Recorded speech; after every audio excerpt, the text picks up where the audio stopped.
E eu quero continuar falando, voltando agora para o nosso ponto, eu quero continuar falando aí sobre um pouco sobre o tema da semana passada. Falei aqui sobre fé, eu coloquei aqui como título: a fé alimentada se torna inabalável. E eu quero pegar esse ponto dessa questão o que tem enchido os nossos corações. Eu já falei disso aqui, vou continuar falando, eu devo sempre estar trazendo isso de volta. É um tempo precioso para a gente estarmos batendo em cima disso, o que nós temos ouvido. Nós entendemos que há um processo muito forte de expansão, de uma ideia de expansão e de crescimento e proliferação de uma ideia a partir da sua divulgação. A partir do número de vozes que são alcançadas, não é? Em favor de uma ideia, ela ganha corpo, força e fama. Presta atenção, corpo, força e fama. É importante nós entendermos isso, porque é a forma como o mundo, o sistema trabalha, e ele não pega esse princípio do nada, do zero. O sistema não pegou um princípio, não é?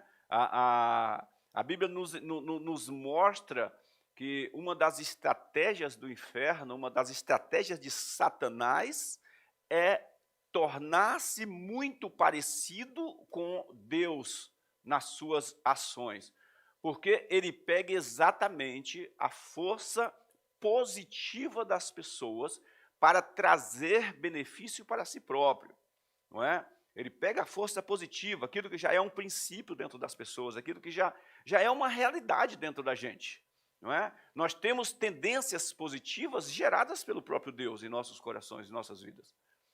E isso é importante que a gente até entenda isso, né? Como funciona a humanidade? Como funciona, sei lá, a força motriz de um trator? Não é? Se você usar corretamente essa força motriz, você pode remover montanhas. Assim é a fé, assim são os princípios de Deus. E qual é a estratégia de Satanás? É criar uma coisa nova, uma coisa aparentemente inovadora para mover as pessoas? É claro que não. Ele teria que zerar e tentar e lutar contra algo que já existe. Na verdade, ele traz isso como algo favorável para ele. Então, quando a Bíblia fala que a fé é a vitória que vence o mundo, quando a Bíblia afirma isso, em primeiro lugar, nós precisamos receber essas verdades de Deus como sendo de fato verdades de Deus e imutáveis, não é? E capazes de realizar tudo isso que ela diz. Não é? Se a fé é a vitória que vence o mundo e a nossa fé estiver arraigada na verdade, enraizada na verdade, sem dúvida vai acontecer exatamente como a Bíblia diz. Nós andaremos em vitória.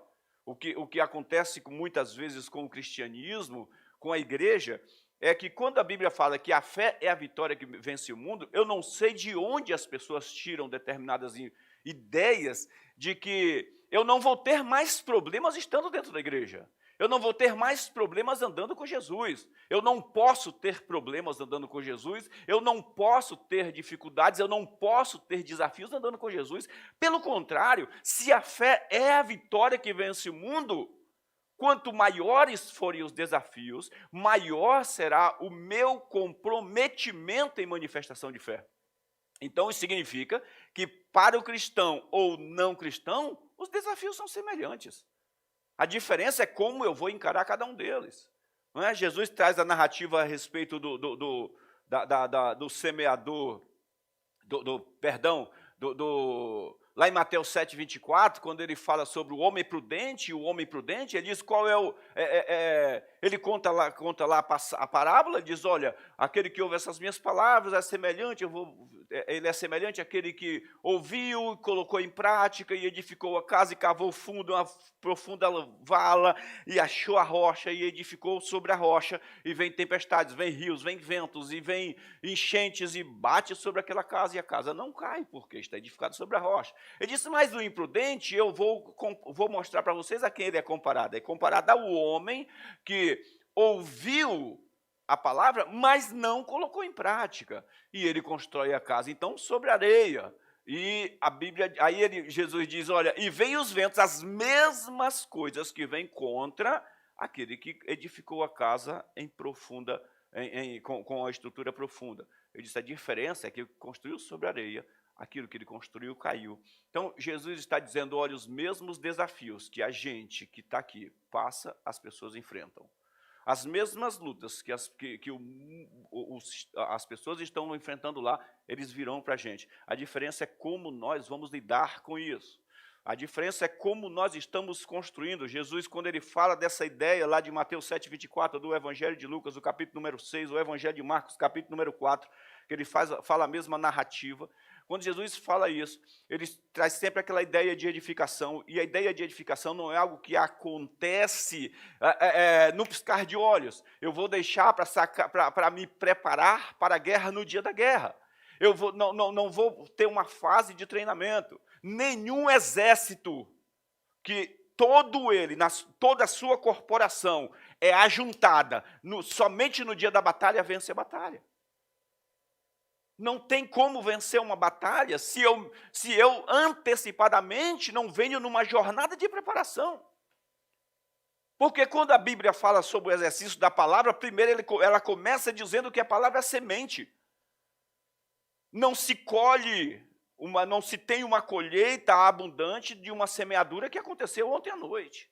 É um processo que nós precisamos entender isso. Nós muitas vezes negligenciamos essa questão processual da verdade, onde eu faço isso hoje, faço isso amanhã, faço isso depois, e depois, como o pastor Hélio costuma dizer, um dia após o outro. A gente precisa entender isso, para que possamos desenvolver de verdade uma fé que não inabalável, uma fé que está sempre continuando e continuando e continuando. A Bíblia diz, olha, numa das parábolas, Jesus disse, o reino do céu é semelhante a um homem que saiu e semeou e jogou a semente e voltou para sua casa, e veio noite, veio dia, veio noite, veio dia, veio noite, veio dia, e a terra germinou a semente, e ele não sabendo como. Então, ele está falando de que há um processo, há uma caminhada que a gente precisa. Nós entendemos, há um ditado aí fora, que se desvio fosse bom, não havia caminho, né? Nós estamos cheios de pessoas que querem viver o desvio, não se permitem serem preparadas por esse processo de estruturação. Porque eu estou trazendo isso para a gente, e tenho falado sempre disso. Gente, a gente precisa usar bem o tempo em que a gente está vivendo, quer seja um tempo de dificuldade ou um tempo de alegria. Não é? Ontem eu estava, o Jackson trouxe até chegou aqui agora há pouco, e a gente conversando lá à tarde, ele estava falando sobre pode passar, Jefferson, fica tranquilo. Ele estava falando sobre a vida de José lá no Egito, quando o faraó teve o sonho lá, e José foi lá e interpretou os sonhos, e sobre lá 7 anos de fome, 7 anos de fartura, 7 anos de fome.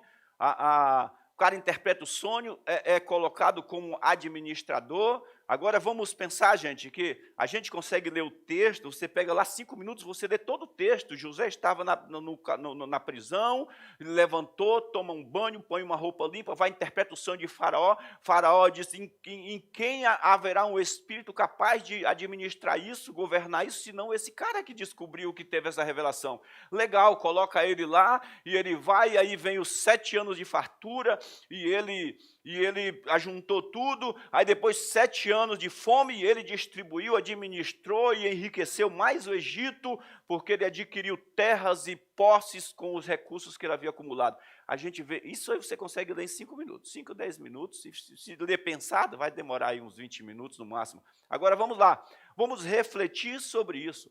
No dia em que José recebe esse convite de Faraó teve lá o sonho, ele recebe o convite, olha, tem um cara, alguém diz, olha, tem um cara na prisão que adivinhou o sonho do copeiro, o sonho do padeiro, e esse cara é bom, vamos trazer ele, traga o cara, dá um banho no cara, traz tudo, aí sentou lá, ele disse, olha, Faraó orou a Deus, e esse é o discernimento do sonho, vai haver 7 anos de fartura, e vai haver 7 anos de fome, de escassez, e o Faraó coloca ele agora, cara, vamos agora, presta atenção, gente.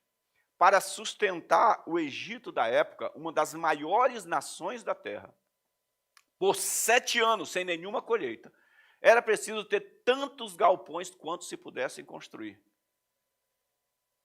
Tantos galpões em 7 anos quanto se pudesse construir. De uma forma muito bem organizada geograficamente, para atender a necessidade de cada cidade. Formar lideranças, pessoas que pensassem e distribuíssem e administrassem do mesmo jeito que estava esse pensamento no coração de José. Por isso que Faraó não disse, olha, onde eu acharei um macho como esse? Ele disse, onde eu acharei um espírito, alguém com espírito dessa forma. Porque não se trata de uma capacidade humana, de um esforço humano, meramente humano. A gente precisa captar isso, que as questões espirituais, elas precisam ser vistas como questões, como bases espirituais que nos edificam. E bases espirituais, gente, não é uma coisa que acontece do dia para a noite, é um processo de relacionamento, para que eu treine também a minha audição espiritual, para ouvir direções espirituais, para ouvir a voz de Deus. A Bíblia diz da forma correta e alinhado corretamente. É tanto que Paulo retrata isso, falando sobre amadurecimento espiritual, diz assim, olha, que todos aqueles que são dirigidos pelo Espírito Santo são filhos de Deus. E lá quando fala que os filhos de Deus são dirigidos pelo Espírito Santo, fala de filhos maduros, ou seja, de uma caminhada. Mas nós não amadureceremos, gente, sem um tempo de dedicação. Nós podemos ser meninos com 50 anos. Meu Deus, porque eu falei 50? 54.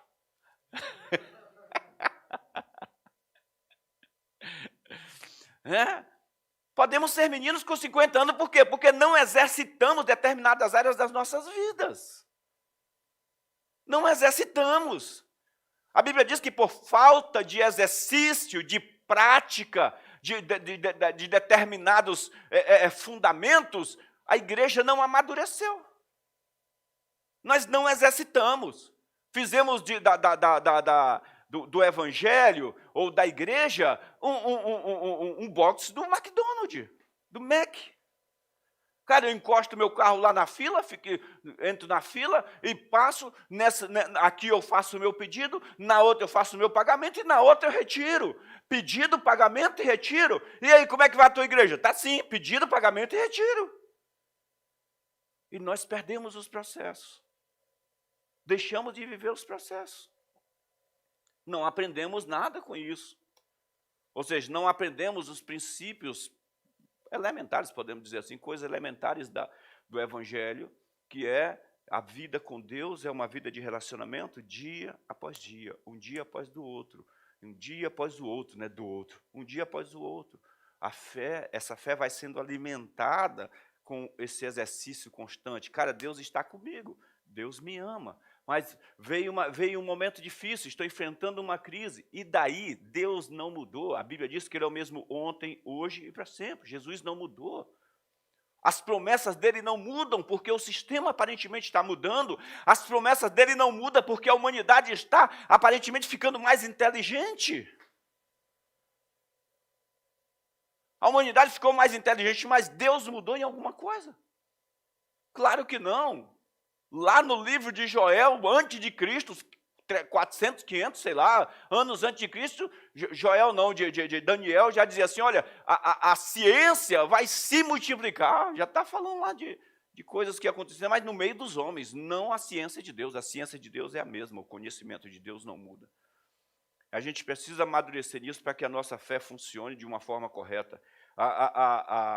E quando nós, falando desse tempo que nós estamos vivendo, gente, é muito difícil. Eu não gosto muito de ficar me reportando ao momento, ao tempo, né?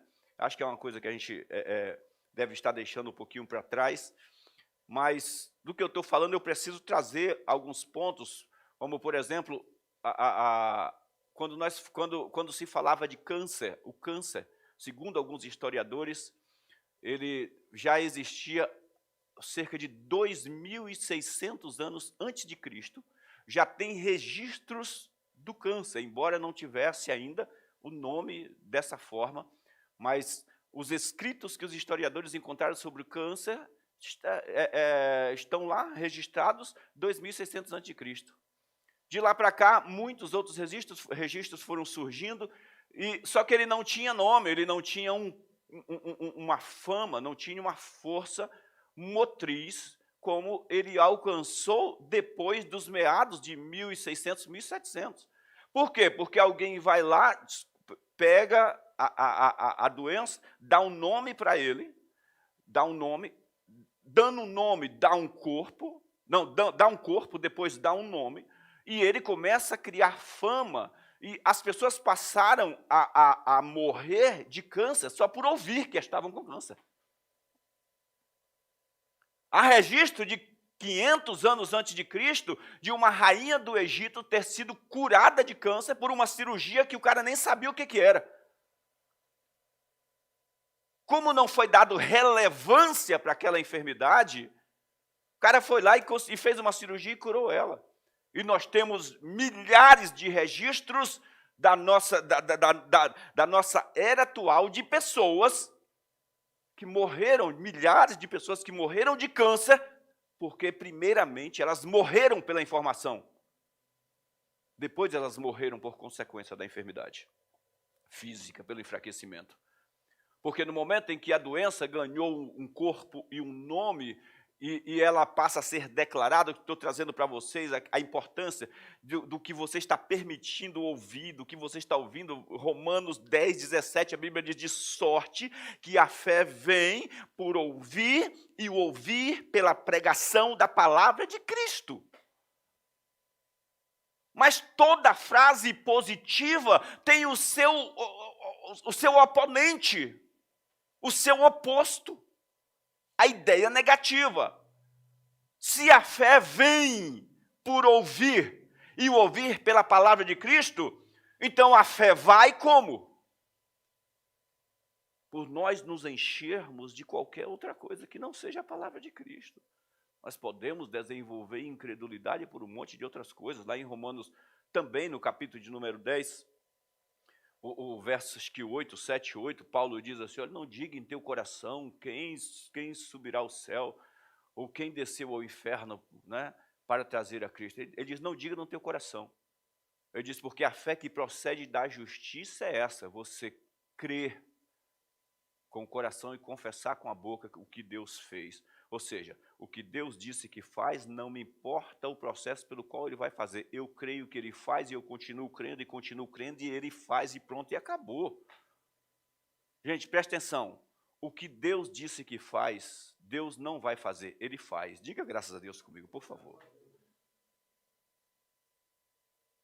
Quando eu penso, olha, o que Deus disse que faz, quando eu penso que Ele vai fazer, eu acabo criando um processo no meio disso, e eu próprio não consigo enfrentar os meus processos, que é a paciência, a fé e a perseverança para viver como quem já recebeu aquilo que Deus disse que faz.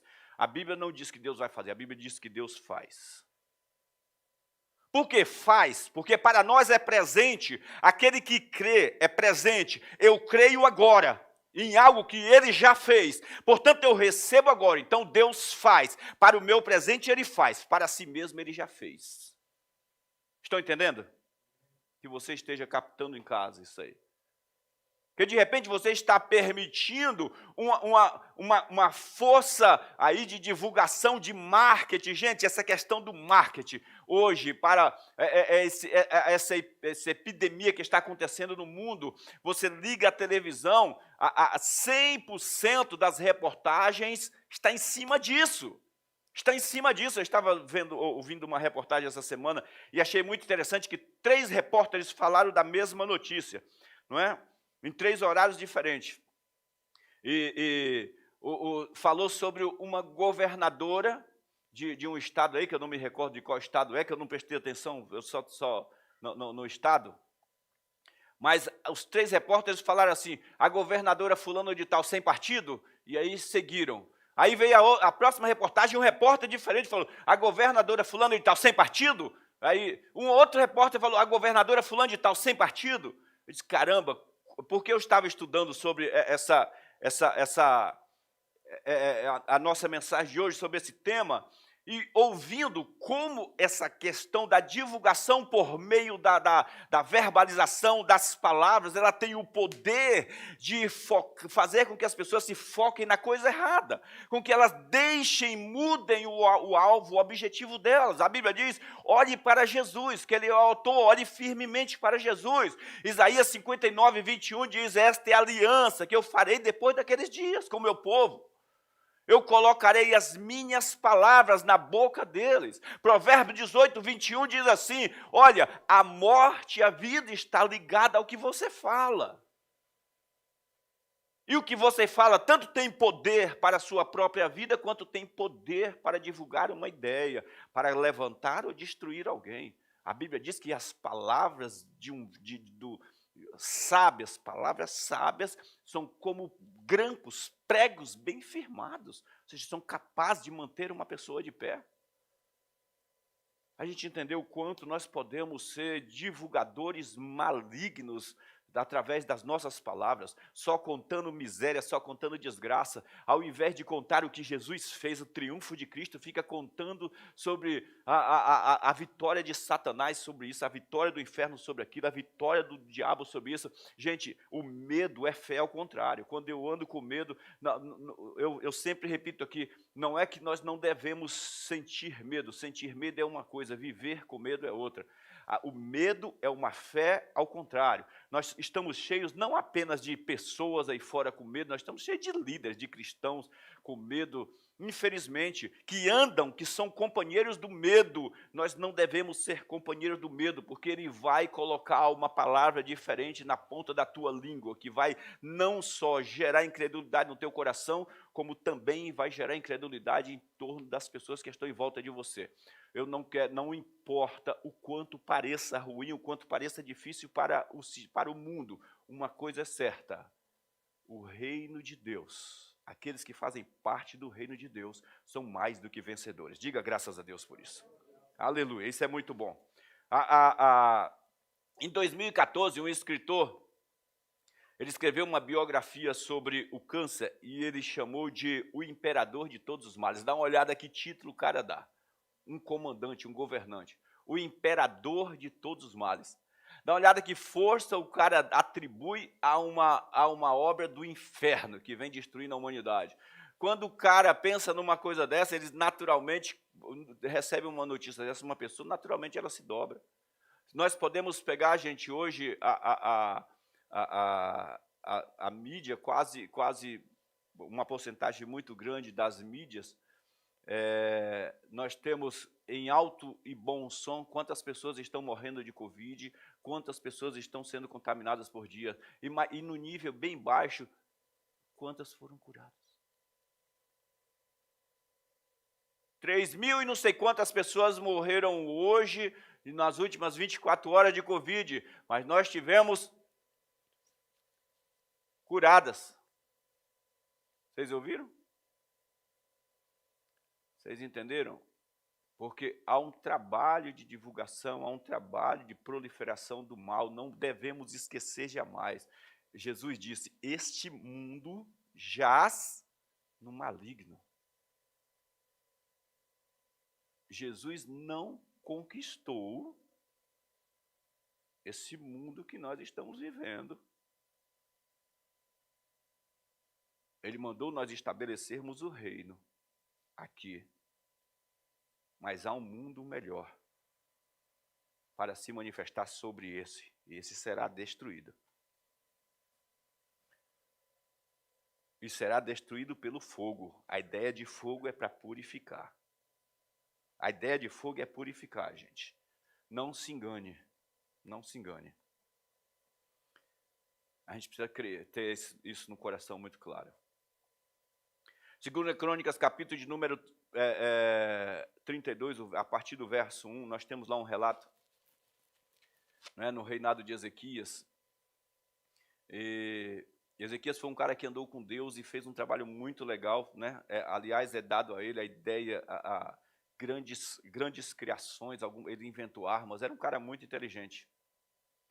E a Bíblia diz que ele recebeu uma ameaça do rei da Síria, de Senaqueribe, né, que na época o rei da Síria, E ele começou a preparar todo o povo, os seus exércitos, foi lá, consultou os seus generais. Gente, como a gente deve fazer? Olha só, ele organiza toda a sua equipe. Ele organiza toda a equipe, ele distribui as funções, ele se preocupa com quando o exército era a forma da guerra, o inimigo vinha, cercava, sitiava ali a capital do país, sitiava e ficava por muitos dias impedindo que entrasse alimento, não é? Ou água, impedindo que entrasse sustento, enfraquecendo o povo, e depois eles invadiam. A ideia era para que eles não perdessem muitos soldados. Então, Ezequias prepara tudo, tem a ideia de fechar as fontes em volta, do lado de fora de Jerusalém, fecha as fontes para que o inimigo não tenha água ali, para não ficar tanto tempo assim acampado. Quer dizer, ele prepara tudo, ele vai lá, fortalece o coração do povo, gente, se anime, porque mais forte é o que está conosco do que o que está com ele. Conosco está o braço do Senhor, com eles está o braço do sistema, do mundo. Prepara tudo. Mas o inimigo também tinha uma estratégia. Qual a estratégia do inimigo? Lá no capítulo 32, o verso de número 19, não é? Ele se preparou todo para a guerra. Olha, uma das coisas que Ezequias disse para o povo é: sejam fortes e corajosos, não tenham medo, nem se desanimem por causa do rei da Síria e do enorme exército que está com ele, pois conosco está o poder maior do que o que está com ele. Com ele está somente o poder humano, mas conosco está o Senhor, o nosso Deus, para nos ajudar e para travar as nossas batalhas. E o povo ganhou confiança com o que disse Ezequias, o rei de Judá. Mas vamos seguir aqui em frente.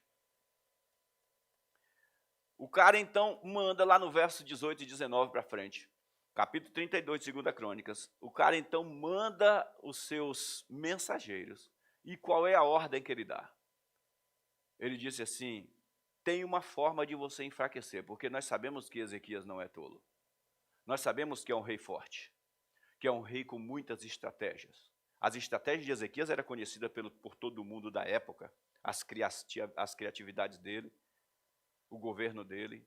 Tem uma forma: se você enfraquecer o povo com declarações de enfraquecimento. Se o povo acreditar nas declarações contrárias que nós dissermos, todo o reinado dele, não importa quantas estratégias ele tenha, nenhuma vai funcionar. Preste atenção, gente. A grande sacada do inferno não é fechar a porta de um prédio, não é pôr o povo para fora para não vir para a igreja, para não se reunirem, no caso, não se reunirem. A grande sacada do inferno não é tirar os recursos do mercado, dinheiro. Não é deixar cristão com fome, sem dinheiro, o cristão ou a humanidade sem recursos, sem celeiros, com celeiros vazios. A grande sacada do inferno é fazer com que a obra dele seja divulgada e enfraqueça a natureza humana. Quando a natureza humana estiver enfraquecida, e voltar todos os recursos, todas as riquezas, nós teremos pessoas milionárias depressivas. Nós teremos um gigantesco mercado de farmácias funcionando em cada esquina, porque as pessoas só viverão em dependência de remédios. Nós teremos a profissão de psicólogos e psiquiatras estendidas por toda a terra, porque todos estão depressivos, não importa quanto tenha. Nós teremos um povo fraco, seduzido pela menor ideia, por uma pessoa que aparentemente tem um sorriso mais brilhante. Eles serão seduzidos porque eles estão em trevas. Então, quando alguém dá um sorriso Colgate, eles, nossa, que brilho! Nós teremos uma nação ou uma população seduzida por migalhas. Um povo que se doa por uma cesta básica ou por um aparente bom negócio. A ideia é enfraquecer as bases. Senaqueribe sabia disso. Eles têm um rei de estratégia. Ele tem um cara lá que é inteligente. E o cara já preparou tudo, o cara organizou as suas equipes, o cara fechou as fontes do lado de fora, o cara mandou fazer escudos preparados para a guerra, resistentes a lanças, o cara mandou fazer novos uniformes para os soldados, o cara preparou capitães de 50, de 100, de 500 e de 1.000 e de 10.000, o cara preparou, o cara já trouxe uma palavra de ânimo para a população, mas a nossa última palavra não vai ser entrar e invadir porque a gente perde. Embora eles sejam menos, o número deles seja menor, vai ser de enfraquecimento de tudo que eles acreditam. Vamos enfraquecer. Então diz assim, então os oficiais, o verso número 18, Senaqueribe também escreveu cartas insultando o Senhor, o Deus de Israel, e o desafiando, assim como os deuses dos povos das outras terras não livraram o povo deles das minhas mãos, também o Deus de Ezequias não livrará o seu povo das minhas mãos. Então os oficiais gritaram na língua dos judeus ao povo de Jerusalém que estava sobre o muro, presta atenção, para assustá-lo e amedrontá-lo com o intuito de conquistarem a cidade. Referiram-se ao Deus de Jerusalém como falavam dos deuses dos outros povos da terra, que não passam de obras das mãos de homens. Por tudo isso, o rei Ezequias e o profeta Isaías, filho de Amós, clamaram em oração aos céus. Presta atenção o que é que eles fizeram. Eles começaram a diminuir a Deus. Qual era o intuito? Conquistar a cidade. Gente, conquistar a cidade sem ter um homem capaz de se levantar e lutar. Porque estava enfraquecido pela sua própria ideia de luta. Os caras contam a história dos sábios.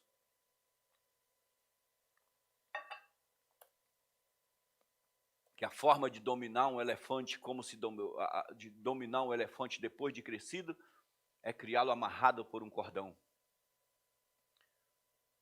Prende ele, quando pequenininho, desde novinho, a uma pequena corda. E quando ele cresce, pode amarrar um barbante no pé dele, na pata dele, que ele não resiste, não vai tentar quebrar aquele barbante, porque ele cresceu treinado, preso, escravo de uma ideia. A Bíblia diz que nós devemos ter a mente de Cristo, porque nós a temos, essa questão do devemos ter, nós temos, só que muitas vezes não usamos, né? Deuteronômio capítulo 6, o verso de 6 a 9, diz assim, que todas estas palavras que hoje te ordeno estejam em seu coração. Verso 7, ensine-as, inculque, coloca dentro da cabeça. Essa palavra inculcar é quase a ideia de fazer um furo na cabeça do filho e colocar dentro, derramar letras da Bíblia, palavras da Bíblia, ideias de Deus, gritar com o megafone dentro da cabeça da criança. Deus é poderoso, Ele é o teu Senhor, Ele te escolheu, Ele te chamou. Quando você passar pelas águas, você não vai submergir. Quando você passar pelo fogo, a chama não arderá em ti. Ensine-as, inculque com persistência a seus filhos, converse sobre elas quando estiver sentado em casa, quando estiver andando pelo caminho, quando se deitar e quando se levantar, amarre-as como um sinal nos braços e prenda-as na testa, escreva-as nos batentes das portas de sua casa e em seus portões. Olha a ordem. Gente, o que é isso? É fazer gente maluco que decora passagens da Bíblia? Não, é fazer um povo de espírito forte, porque as palavras de Deus é espírito e vida, as palavras que Jesus disse.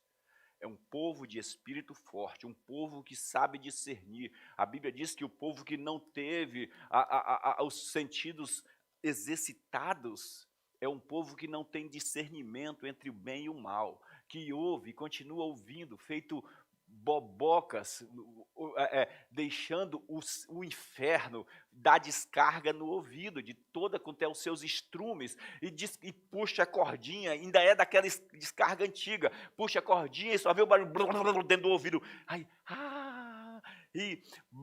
dentro do ouvido. Fala para Satanás, vai para o buraco de onde você saiu, dê descarga nele, tchau, deixa ele descer. Pelo amor de Deus. Assiste aquele desenho animado Por Água Abaixo. Vocês depois, à tarde.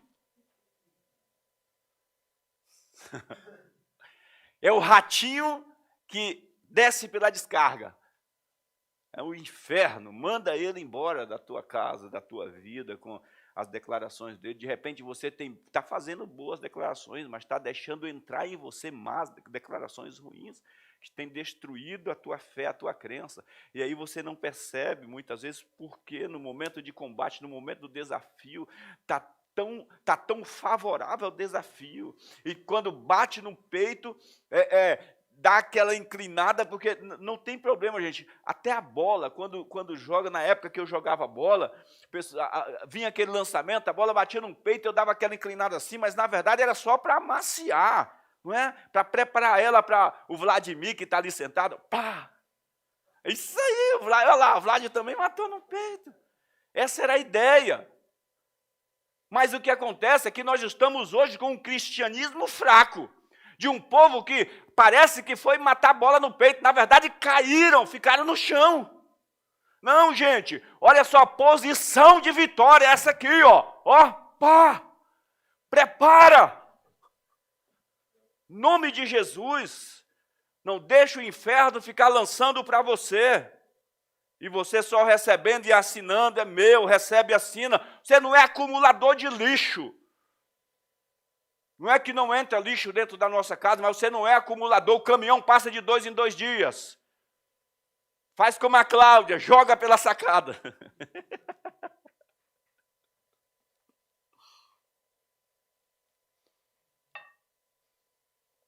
Mas não deixe. Não deixe dentro da tua casa, em nome de Jesus, pelo amor de Deus. Né? Ele diz, inculca isso na cabeça dos teus filhos, das tuas crianças. Eu coloquei aqui para vocês como devo esperar uma saída espetacular e sobrenatural se eu estou o tempo todo conectado com o natural. E é verdade. Se você está o tempo todo conectado com o natural, gente, com as coisas, só ouve o que está acontecendo, só ouve o que está acontecendo, só ouve o que está acontecendo. Eu falo muito aqui contra essa de ficar 24 horas,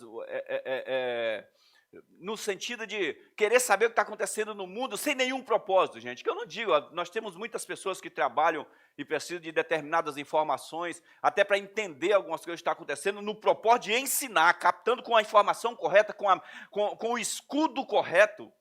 Nós podemos receber várias informações com o escudo correto, mas o teu meio de distração não pode ser um jornal nacional ou, sei lá, não estou falando aqui da Globo, qualquer jornal, gente, que traz só lixo para dentro da tua vida, uma informação, ou qualquer outro programa de TV, ou coisa de internet, que só traz você, só joga você para baixo, ou amizades, pessoas. A Bíblia diz lá em 1 Coríntios 15, 19, 33, eu acho, se não me falha a memória. Depois de lá, me ajuda aí. As más conversações corrompem os bons costumes.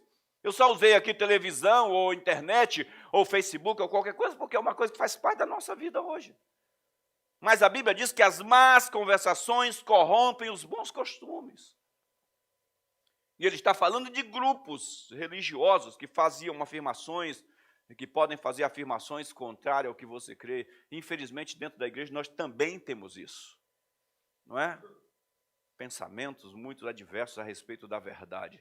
Salmo 22, verso 3, diz assim, contudo tu és santo, entronizado entre os louvores de Israel. Onde é que ele está entronizado? Entre os louvores de Israel. Então, pensamento lógico, comum, natural e inteligente. Se Deus está entronizado entre os louvores, entre as outras coisas que arrastam para baixo, quem é que é entronizado?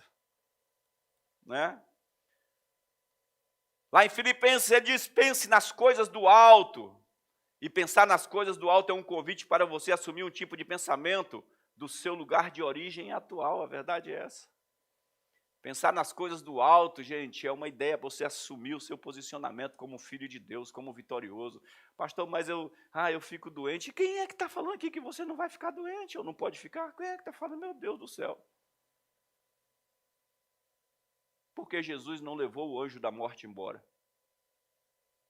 A Bíblia diz que ele levou o cativeiro. Poderia ter sido o anjo da morte. A gente não morre mais, mas você pensa aí. Pensa aí, eu quero que vocês pensem aí, gente, no cara mais terrível, que eu acho que já deveria ter morrido, ou a pessoa mais terrível que você pensa que deveria ter morrido, pensa essa pessoa vivendo para sempre. A gente estava ferrado, né? Jesus tirou para todo aquele que está nele, que crê nele, ele tirou o temor da morte. Estar vivo ou estar morto não faz diferença para a gente. O morrer é ganho para a gente. Não tem mais medo. E o viver é Cristo. Eu sei que alguns de vocês disseram aí, pastor, mas tem uma grande obra ainda. Não se preocupe não. Outro faz por você.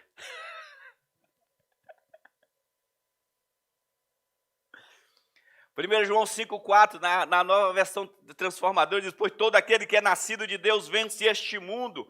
E nós obtemos isso pela fé. O que eu estou falando para vocês aqui é uma ferramenta que edifica a sua fé. Porque a sua fé é positiva, é a vitória que vence o mundo, ela é positiva porque ela procede do coração de Deus. É um espírito forte, capacitado, vencedor. Mas se eu contamino esse espírito com qualquer outra coisa fraca, enfraquecida, certamente essa fé é fraca, é frágil. Não é? Certamente essa fé está fragilizada. Podemos continuar esperando que Deus, pela sua graça, faça o que na verdade já foi feito. Nós podemos continuar assim, porque a fé diz que já é agora, eu recebo nesse presente vivo tudo que Deus já realizou, né? Tudo que Deus já realizou. Isso é muito legal. Jesus diz no Evangelho de João, capítulo 16, o verso número 33, ele diz assim: olha, mas quando o Espírito da verdade vier, ele vos guiará toda a verdade. Olha o próximo verso: ele não falará de si mesmo. Jesus disse: as palavras que eu vos digo, está falando de revelações da verdade, revelada pelo Espírito. Presta atenção, o que você ouve na Bíblia, a revelação, não é uma leitura, é uma palavra dita no teu coração pelo Espírito Santo. O que é revelação? Porque revelar é tornar-se clara. Como consegue acontecer se eu não escuto com o meu ouvido? O teu Espírito escuta. Porque o Espírito Santo revela, fala, é isso, é Jesus. É a verdade para a tua vida. É a forma como você deve viver. A fé vem por ouvir e ouvir pela pregação do Evangelho. Por meio da pregação do Evangelho, o Espírito Santo fala nos teus ouvidos. E você ouve e cresce em fé. E adquire fé. A incredulidade, os medos, os pavores, os temores, as inseguranças vêm por não ouvir ou ouvir outra coisa. Presta atenção que não existe uma posição passiva onde nada está acontecendo e eu continuo com a mesma fé de 10 anos atrás. Não. Se eu parar de ouvir ou ouvir outra coisa, eu vou ser tão prejudicado na fé. Tanto uma coisa quanto a outra. Quanto quem não tem nenhuma fé, né? Isso é muito importante a gente gravar. Hebreus 10, 35 a 37 diz assim: portanto, não abram mão da firmeza da vossa confiança ou da sua firme confiança. Lembrem-se da grande recompensa que ela traz. Vocês precisam perseverar, a fim de que depois de terem feito a vontade de Deus, recebam tudo o que Ele lhes prometeu. Pois em breve aquele que há de vir virá e não se atrasará. Isso é muito legal. Essa é a tradução da NVI. Né? Ele não vai chegar atrasado, não chega depois. Ele disse pronto e está determinado. Essa é a importância da gente ter uma esperança viva dentro da gente. Pastor, como eu faço a manutenção dessa esperança viva? Tudo que você vai recebendo vai trabalhar favoravelmente ou ao contrário, a manutenção dessa esperança, dessa fé que você recebeu no início. Sabe quantos de nós, gente, na verdade, recebemos promessas de Deus e recebemos um destino, uma direção, como sendo uma promessa de Deus inicialmente. Aqui é de Deus isso, esse caminho é de Deus. Eu estava comentando outro dia, não é? Estou falando, não falo por mim individualmente, não falo individualmente. Eu falo num sentido até coletivo, falando como brasileiro. Alguns anos atrás, quando o governo assumiu, era o cara de Deus. Era o cara de Deus, esse cara é de Deus. Esse cara foi mandado por Deus. De repente, o governo deixou de ser alguém de Deus. Será que foi ele que deixou de ser alguém de Deus? Ou as pessoas foram distraídas por tantas coisas que se avançam contra elas. É preciso que às vezes a gente pare. O que é que nós estamos deixando entrar para dentro da gente, que está contaminando as direções e as revelações que Deus tem nos dado no decorrer do nosso caminho? O que é que a gente tem trazido? Gente, porque não é automático. Não é automático. Deus disse e vai fazer. Presta atenção. Na minha vida. Deus disse, não importa o que eu faça, Ele vai fazer. Não. A Bíblia diz que quando Daniel, olha só, quando Daniel leu que Deus ia resgatar o povo depois de 70 anos, e ele viu que não aconteceu, não estava acontecendo porque o tempo estava vencido, ele começou a orar a Deus, para que Deus cumprisse o que disse. E então Deus se levanta e vai lá e cumpre o que disse. Lá no livro de Isaías, Deus diz assim, me traga a memória o que eu te prometi. No livro de Gênesis, lá no início, quando Noé foi colocado dentro de uma arca, a Bíblia diz que depois de um tempo, Deus havia se esquecido de Noé. Como é que pode Deus esquecer de alguém? Não, é uma forma de expressão. A oração de Noé faz com que Deus se mova e comece o processo de baixar as águas de novo para o assentamento da arca e a vida continue. A importância do meu e do seu posicionamento em fé nessa terra. Nós estamos aqui como o corpo de Cristo para estabelecer o reino. A oração do Pai Nosso, Jesus não ora, Ele ensina os discípulos a orar. Ele não ora, ele diz, vocês orarão assim, venha o teu reino e seja feita a tua vontade, aqui na terra como ela é no céu. Vocês orarão assim. Somos nós que estabelecemos, somos nós que dizemos, somos nós que declaramos, somos nós que falamos, somos nós que criamos, somos nós que projetamos. Gente, o que você diz não está falando propriamente, simplesmente para o teu coração, mas para você estabelecer em volta de você. Portanto, se o que alguém diz contrário, diferente da mente de Deus, diferente da mente do Espírito, diferente do que Jesus disse, se isso tem esse poder de mudar a tua posição de fé, quanto ao que Jesus disse, é preciso ser anulado, é preciso que criemos uma barreira dentro de nós. Não, aqui não, filho. Aqui não, eu tenho uma posição de fé, e eu vou continuar nela, não importa o que aparentemente estão prometendo acontecer. Sadraque, Mesaque e Abednego disse assim, ainda que o Senhor não nos livre da fornalha. Ainda que Ele não nos livre da fornalha.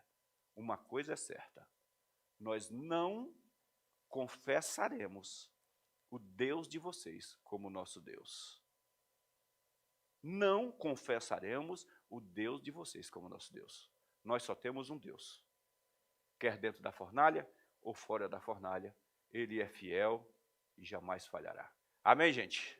Sejam abençoados grandemente em nome de Jesus. Vocês que estão em casa, Deus os abençoe, guarde essa palavra em teu coração. Não retroceda, não dê lugar ao inferno. Não permita que Satanás desvie do teu coração as verdades que Deus já falou dentro de você ou tem falado. Não deixe que o espírito de fé seja aí minimizado em teu coração, na tua vida. Não, a Bíblia diz assim, olha, não apagueis o Espírito, não apague o Espírito, se encha de verdades, gaste tempo com Deus, gaste tempo no relacionamento. O que você está ouvindo aí é de suma importância para o teu crescimento, ou para o teu abatimento, não é? É de suma importância. Então, qual é a direção? Cara, ouça a mensagem, ouça isso de novo, abra o canal, ouça homens de Deus, te dou aí conselhos, ouça a mensagem, Luciano Subirá, um cara de Deus, eu escuto demais ele, pastor Hélio Peixoto, cara de Deus, pastor Maurício Fragale, homens de Deus, estou falando de alguns, tem muitos deles aí pregando verdades muito legais, estou falando porque se você quer seguir a nossa linha aí do que a gente tem ouvido no dia a dia, é isso aí, para manter o nosso coração em dias, entendeu? Manter a tua fé em dias, não deixar o diabo arrancar do teu coração aquilo que Deus implantou dentro de você. E ouça de novo, e ouça de novo, e ouça de novo. Leia a Bíblia, leia a palavra de Deus. Escute louvores que edificam a tua fé, músicas que edificam a tua fé. Gente, não é pecado ouvir música secular. É pecado, pastor? Não, não é pecado ouvir música secular. Só que ela vai entrando dentro de você e vai enfraquecendo. No dia em que você precisar de uma ação imediata, a um desafio do inferno, você vai descobrir que a tua força é pequena. Vai descobrir que se tivesse, ao invés de ter colocado terra, ter colocado de verdade areia ou pedra, a estrutura seria muito maior. Porque se colocar terra, no dia em que joga água, vira lama. Se colocar areia, no dia em que joga água, ela absorve e se purifica. É muito importante que a gente saiba exatamente o que a gente permite entrar. Porque às vezes as pessoas criam uma radicalidade, não que é pecado, isso pecado não tem nada a ver. Tem a ver com a vida de vitória que você quer andar sobre essa face da terra. Onde você quer chegar, onde nós queremos chegar, por meio da fé. E Jesus tem uma promessa para a gente que é fundamental. Portanto, se organize, se alimente da verdade, habite na terra e Deus fará você prosperar demais. Amém?